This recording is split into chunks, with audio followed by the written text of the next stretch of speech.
Hello summoners, welcome back to the channel. In this video we're going to talk about the top 10 characters in Marvel Contest of Champions who need to be awakened or are worthy of those generic or class awakening gems, and we're going to start with Captain America Infinity War at number 10. Now this guy, he doesn't need to be awakened for his big SP2s or the block proficiency, but he does need to be awakened, and ideally at a high signature level, for all of his utility, whether that be the petrifies or weakness or shrugging of debuffs or armor breaks. There's a lot Captain America Infinity War can do if you have him awakened and at a high signature level. So that is the reason I have him at number 10 here.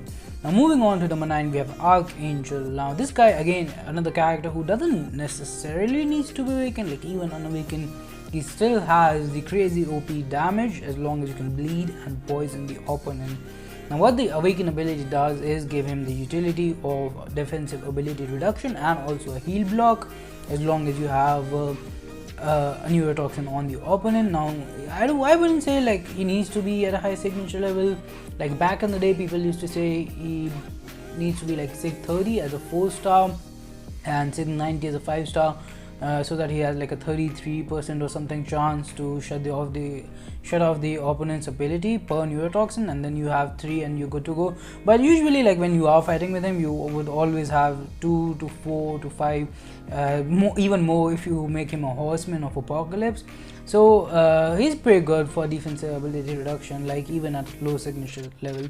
Now moving on to number 8, we have Ghost, and this is probably the only top 10 video where she is not at number 1 or number 2.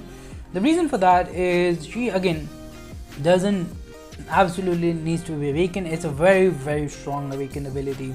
So basically start the fight with a phase, not that important. It does, for me at least, it does make her more enjoyable. Like you don't have to dash back initially to shrug off suicide masteries or other debuffs, but it's not really a big deal. This is actually the more important part, the power gain.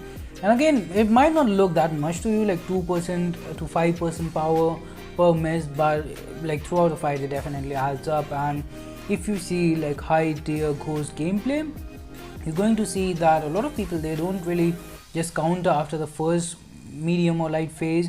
They take more, like they miss more attacks and then counter the opponent to gain more power. And even though like I don't think that there are any fights which an unawakened Ghost can't take, which an awakened Ghost can take, but at the same time, like it's a good awakened ability. It helps her a lot. It reduces the time of the fight a lot. So I think that is the reason that she is at number 8.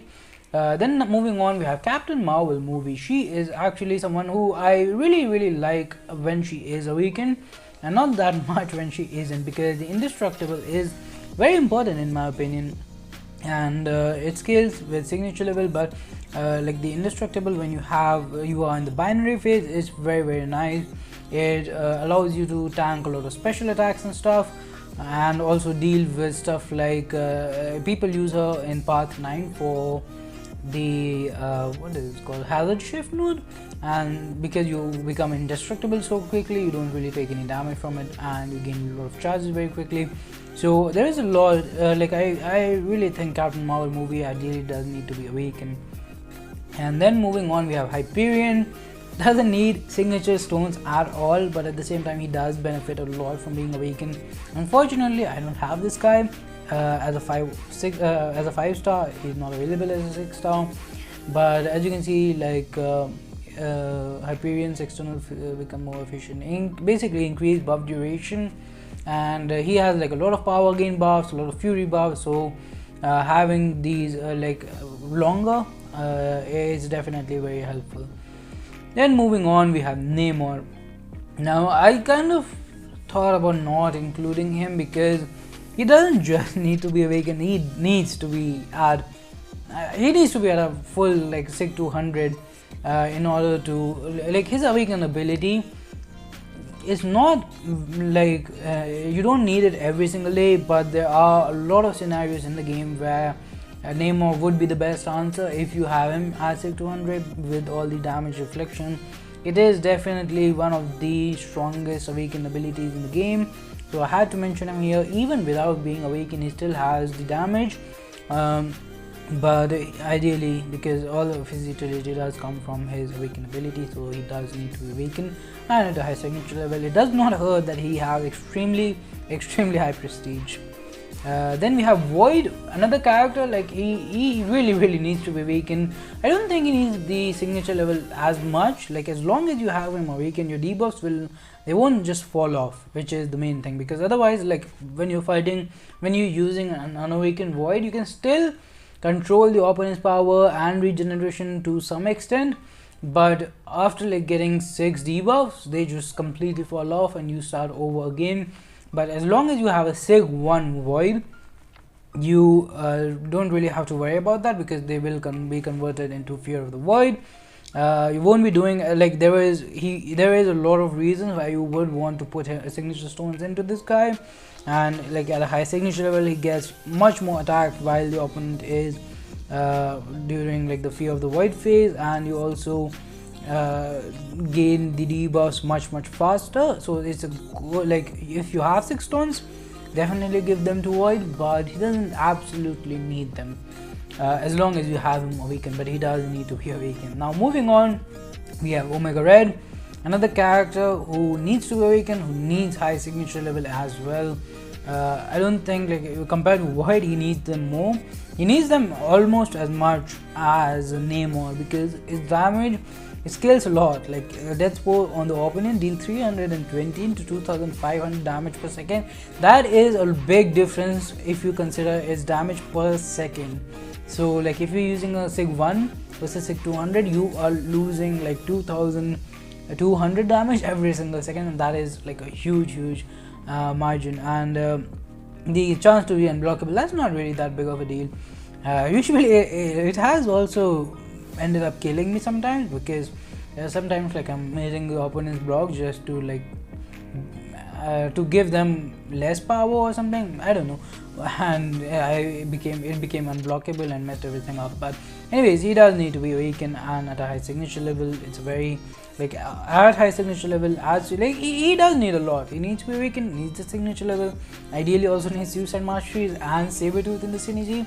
But once you have all of the following, he has like he just melts away the opponent. He's a cheat code, one of the best characters in the game to run with Suicide Masteries, and yeah, definitely worth investing resources into.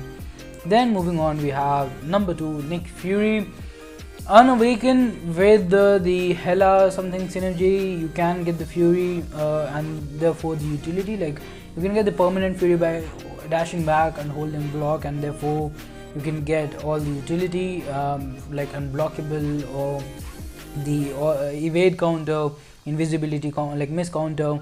But at the same time, like you don't get the massive damage, and like Nick Fury, he is a perfect combination of damage and utility, especially in this second phase. I do know that some people are not fans of how you have to kind of play around with 30% health, and he is not good with Suicide Masteries because of that, because 30%, you start with 30% every single fight.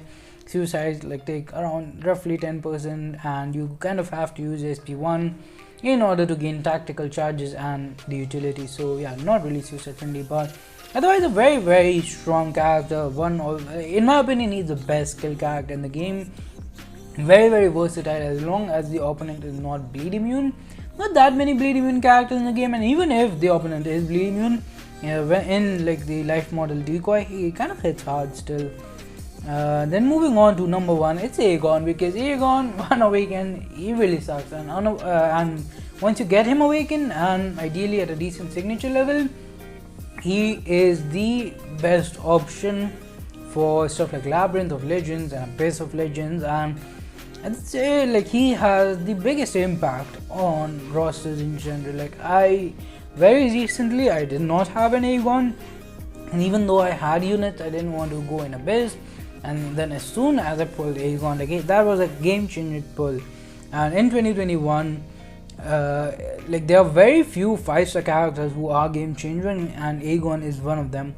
Again, ideally he does need to be at a high signature level, but he is very strong. He has a lot of stuff, like he can, if you don't already know how he works, he can basically carry over his combo up till like 999 hits, and based on combo he gains different stuff, and basically he just has a lot of damage output and some utility, like you become fully unblockable at 999 hits.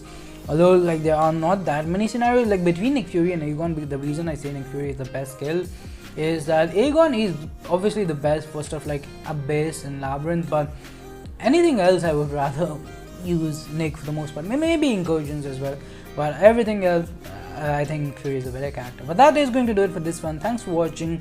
Have a nice day. Let me know how you feel about these videos, top 10 lists. They are really fun to make.